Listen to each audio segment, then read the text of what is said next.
135 గజాల భూమి కేవలం 8 లక్షలకే. ప్రతి నెల 10,000 మంత్లీ రెంటల్ ఇన్కమ్.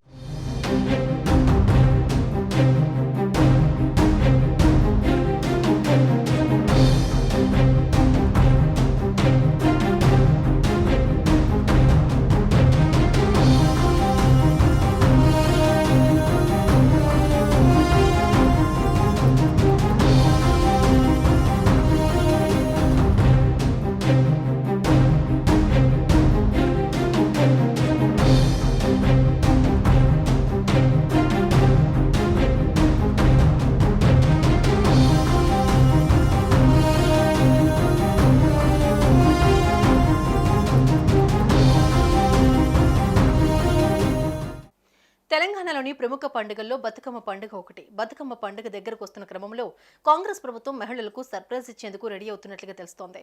గత బీఆర్ఎస్ హయాంలో ప్రతి ఏడాది బతుకమ్మ పండుగ సందర్భంగా మహిళలకు చీరలు అందించేది. అయితే అందుకు బదులుగా ఏమిస్తే బాగుంటుందని రేవంత్ సర్కార్ ఆలోచిస్తోంది.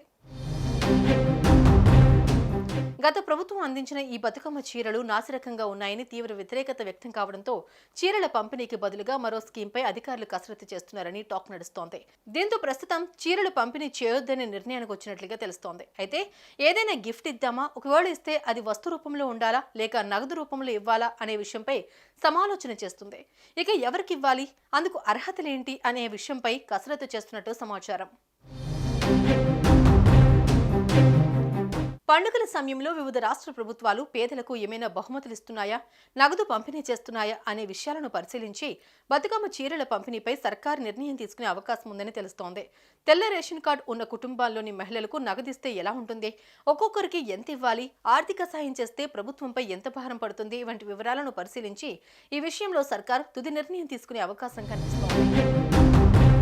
ఏపీలో సంక్రాంతి పండుగ సందర్భంగా అక్కడి ప్రజలకు ఉచితంగా చక్కెర, ఆయిల్, బెల్లం, నెయ్యి, శనగలు, కందిపప్పు పంపిణీ చేశారు. ఇక్కడ కూడా అదే తరహాలో వస్తువులు ఇస్తే ఎలా ఉంటుంది అనే డిస్కషన్ సైతం జరుగుతున్నట్టు తెలిసింది. ఇలాంటి వాటిలో అక్రమాలు జరిగే ఛాన్స్ ఉంటుందనే అనుమానాలు సైతం వ్యక్తమవుతున్నాయి. మరోవైపు తెల్ల రేషన్ కార్డు హోల్డర్లకు 200 లేదా 250 రూపాయల నగదును చేతికివ్వడమో లేకపోతే నేరుగా వారి బ్యాంక్ అకౌంట్లో వేయడమో చేస్తే ఎలా ఉంటుందనే కోణంలోనూ ఆరా తీస్తున్నట్టు తెలుస్తోంది. మొత్తంగా బతుకమ్మ అంశంపై రేవంత్ ప్రభుత్వం తుది నిర్ణయం తీసుకోవాల్సింది. త్వరలో సీఎం రేవంత్ రెడ్డి ఈ అంశంపై ఒక నిర్ణయానికి రావచ్చని తెలుస్తోంది. తర్వాత బతుకమ్మ చీరలపై కూడా కీలక ప్రకటన ఉండొచ్చని అంటున్నారు.